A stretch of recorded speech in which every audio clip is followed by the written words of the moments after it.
que vamos a platicar sobre su nuevo documental. Te convertiste de hecho en un documentalista comprometido. Hoy tenemos un gran personaje. Marta Anaya, la entrevista. ¿Qué tal? ¿Cómo están? Nuestro invitado de hoy es don Eduardo Kuchim.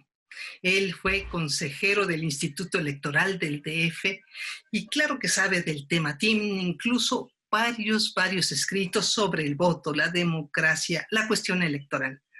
Don Eduardo, qué gusto saludarlo. Muy buenas noches, Marta, encantado de saludarte. Oiga, pues no solamente está renominado ahorita, sino que está en plena ebullición. Un enfrentamiento que yo no recuerdo tan fuerte como el que se está dando entre el Instituto Nacional Electoral y el presidente de la República.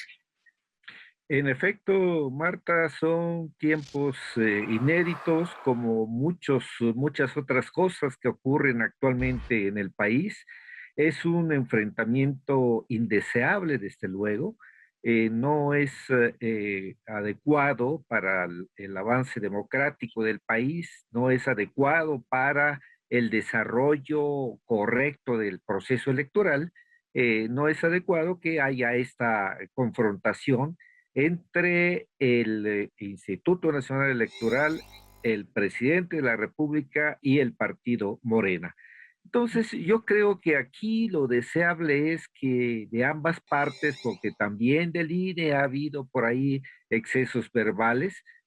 Claro, no tanto si recordamos lo que, por ejemplo, ha dicho el líder de Morena, Mario Delgado, pues sí se ha excedido también en amenazas y en fin, lo que conocemos que ha pasado en esos días. Pero es deseable sí que haya algún tipo de eh, arreglo, de entendimiento para que el proceso electoral pueda desarrollarse con relativa calma.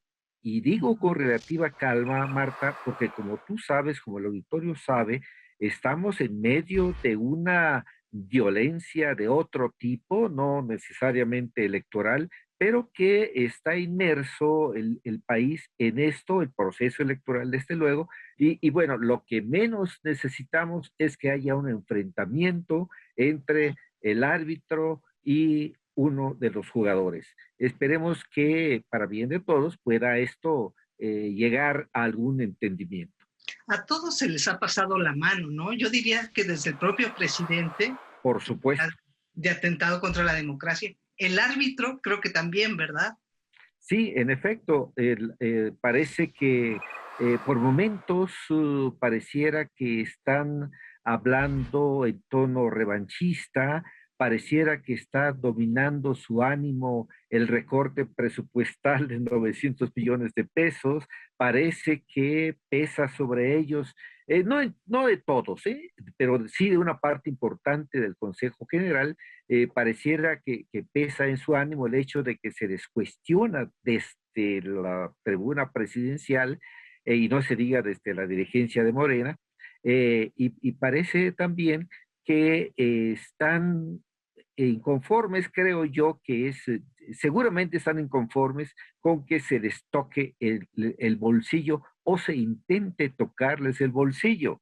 Ya, y esta otra confrontación que también vemos entre el Tribunal Electoral y el Instituto Nacional Electoral, ahí cuáles serían las razones, porque ahí ya no es cuestión de dineros, ¿no? Es otro rollo.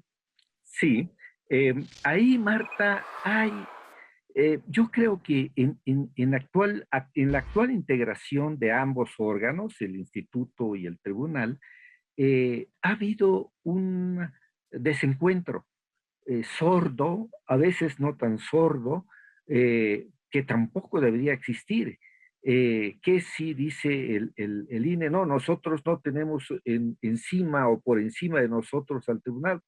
Eso pues es según se vea, ¿no? Pero hay un arreglo institucional en que cada órgano tiene lo suyo y que, bueno, el Tribunal Electoral tiene la última palabra, pero así está el arreglo institucional, de modo que tampoco a nadie le puede extrañar ni puede ir en destoro del INE el hecho de que una y otra vez le revoquen sus resoluciones.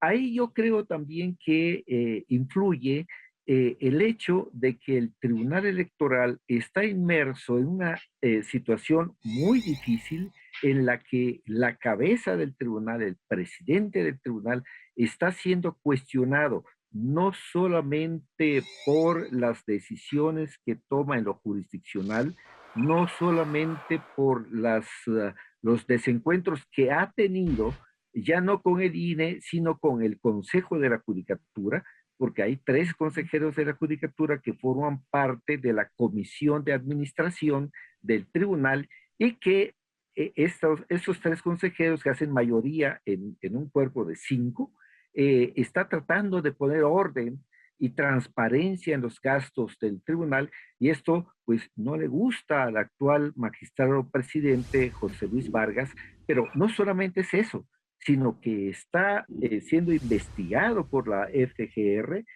por un presunto enriquecimiento inexplicable, ilegal supuestamente, y que yo creo que aquí estas acusaciones pues deben tomarse como lo que son, deben tomarse como un elemento preocupante sin duda, pero que en todo caso debe prevalecer el principio de la presunción de inocencia.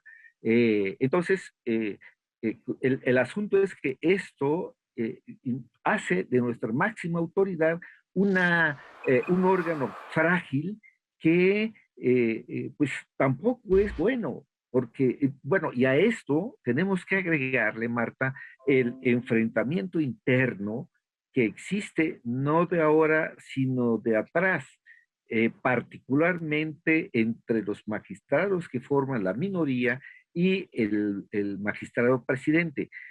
Total que ahí tenemos también un elemento indeseable que ojalá, como lo ha pedido el mismo presidente de la Suprema Corte, Arturo Saldívar, que le ha pedido al magistrado presidente que aclare todos esos asuntos que supuestamente está siendo investigado por la Unidad de Inteligencia Financiera.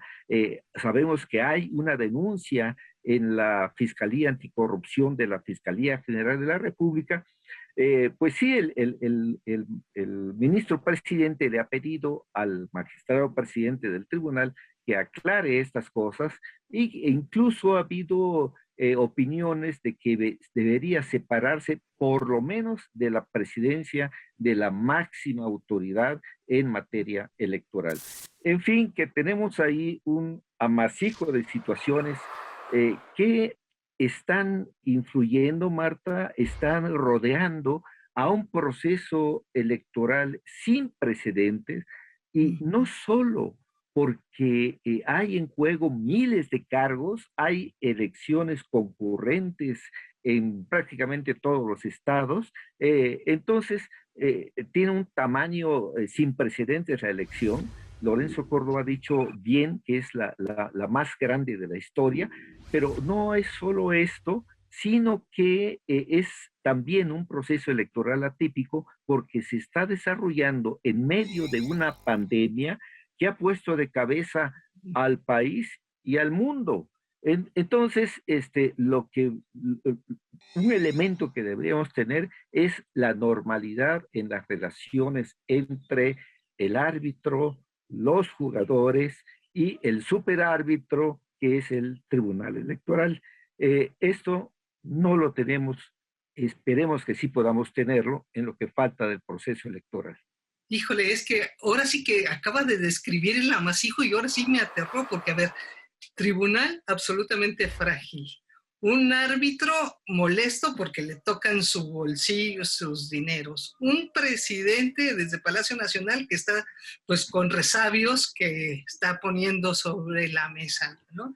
Y bueno, un partido que también trae un desorden como es Morena, que válgame Dios. Sí, Unos candidatos bastante rebeldes nos faltan. Sí, ahora que mencionas desorden, Marta, pues la verdad es que para mí resulta incomprensible este diferendo que se está dando entre el órgano electoral y uno de los contendientes por una omisión de no solamente de los 2 candidatos que ya conocemos, de Guerrero y de Michoacán, sino que decenas de otras candidaturas.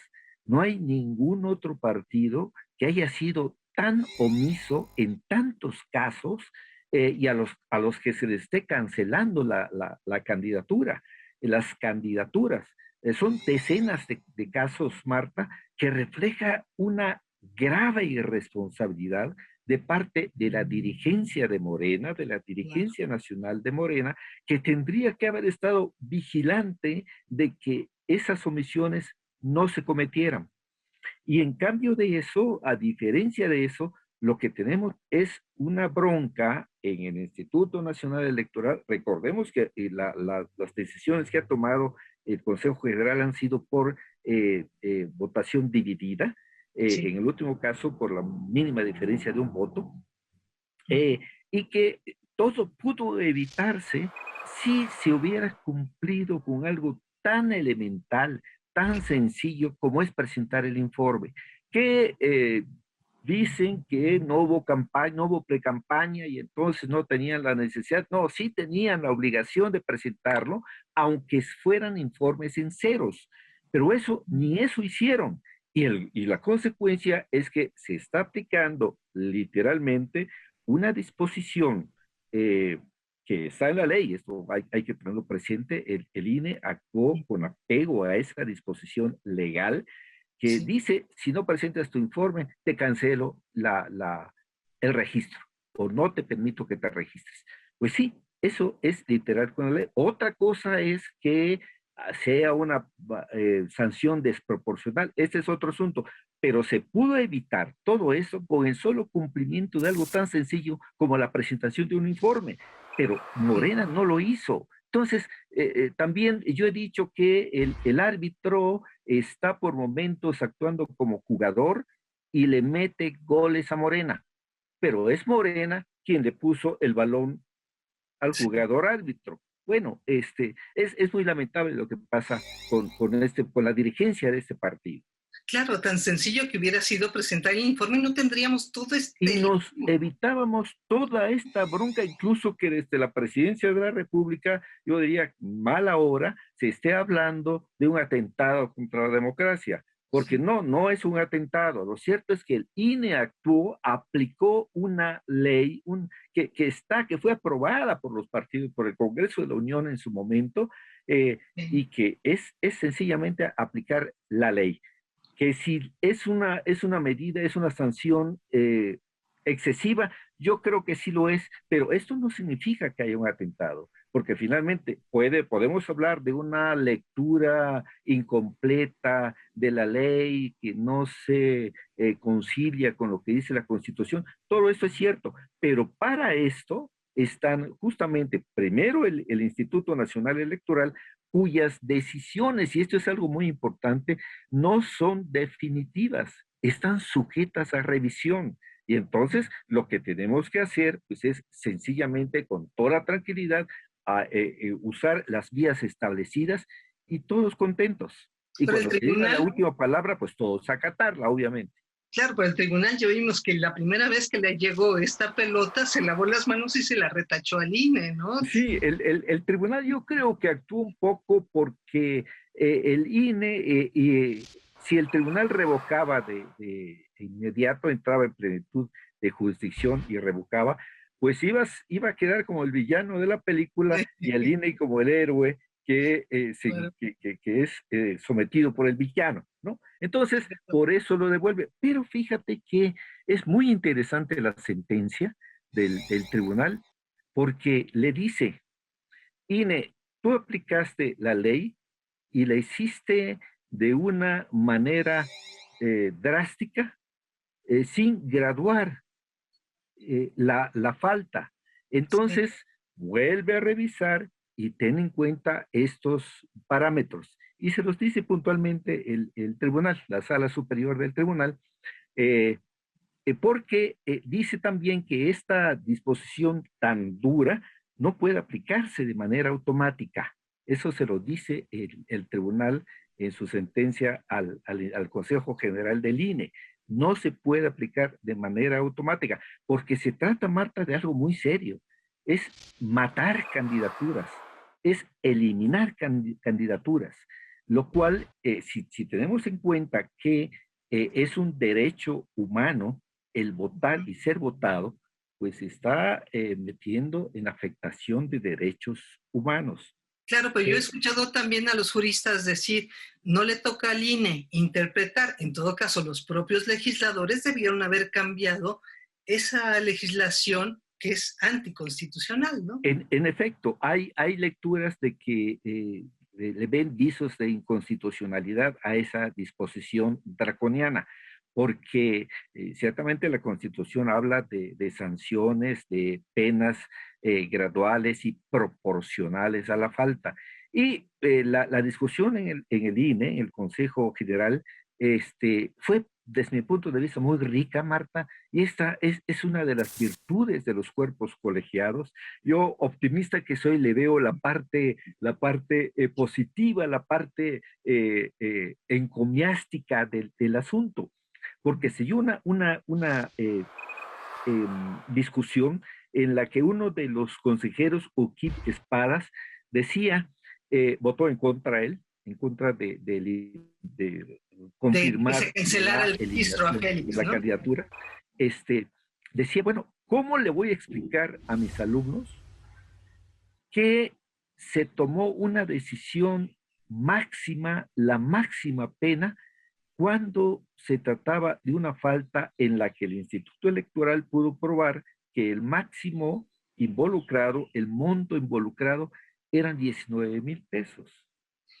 Y le dice el de Morena, el representante de Morena, Sergio Gutiérrez, le dice, bueno, y es que antes eliminaron, levantaron la infracción a David Monreal le habían quitado la candidatura también, pero cuando el monto involucrado era de 156,000 pesos contra 19,000.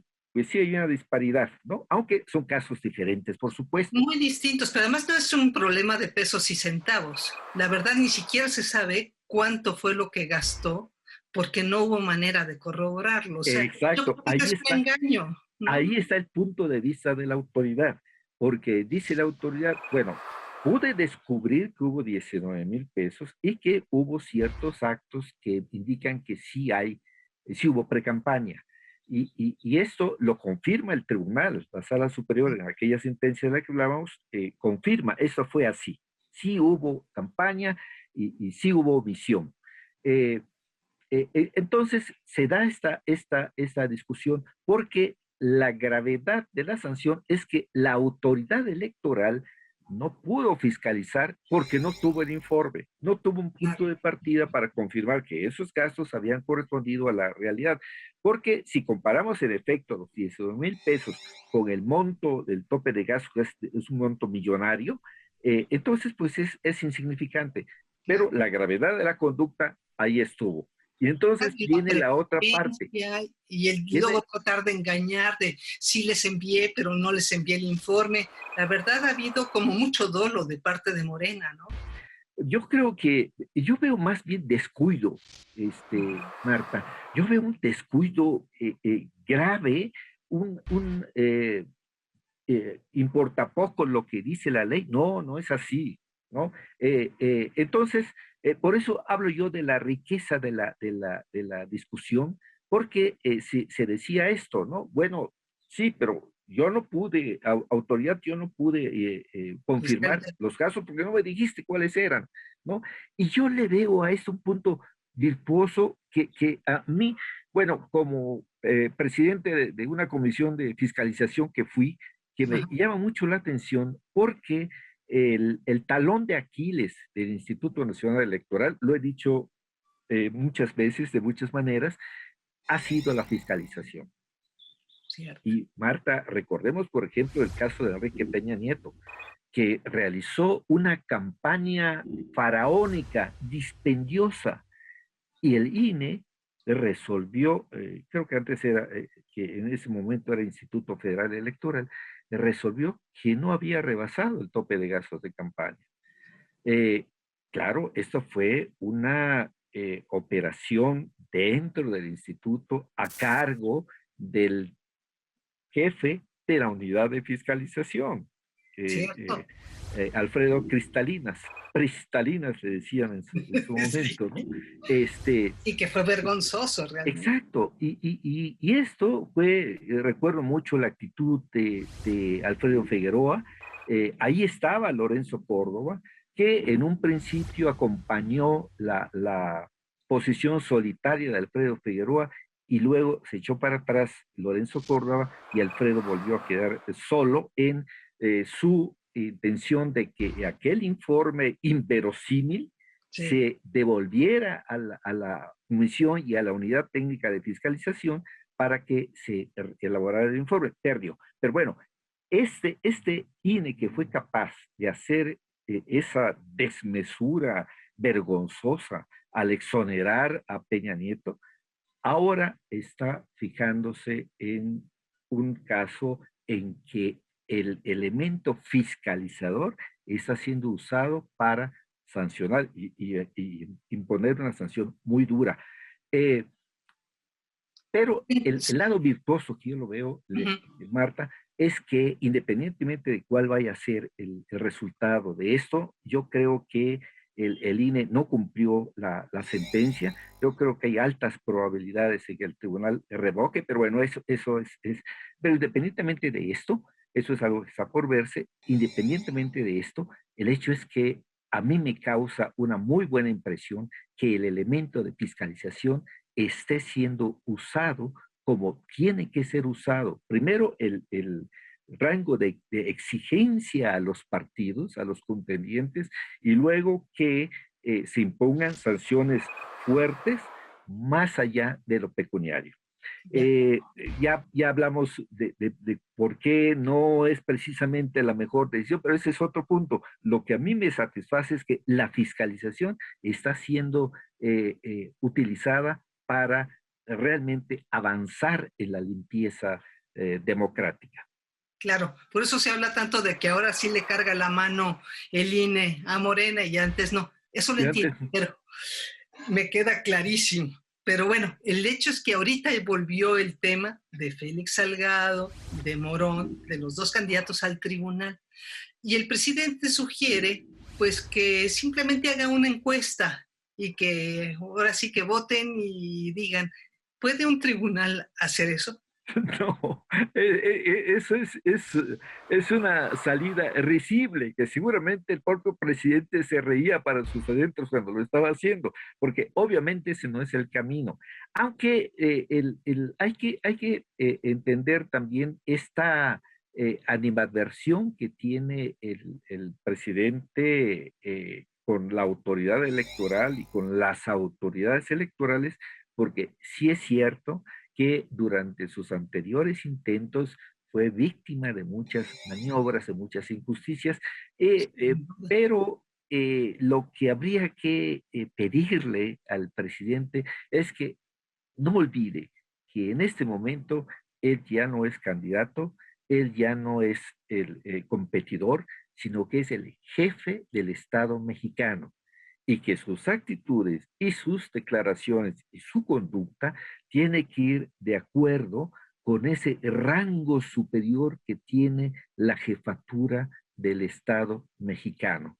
Él ha dicho, no me debo a mí, me debo al pueblo. Y sí, en consecuencia, su conducta, su actitud debiera estar de acuerdo con ese rango superior que tiene y no bajar a la arena electoral a pelearse, así tenga la razón, con las autoridades electorales o con los contendientes.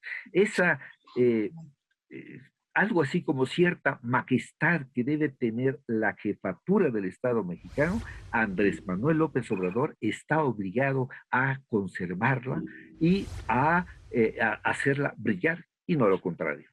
Perfecto, don Eduardo Juchín. Ahora sí que quedó más que tiempo. Pero bueno, nada más en una solita frase. ¿Qué espera del tribunal en esta última resolución sobre el caso de Félix Salgado Macedonio?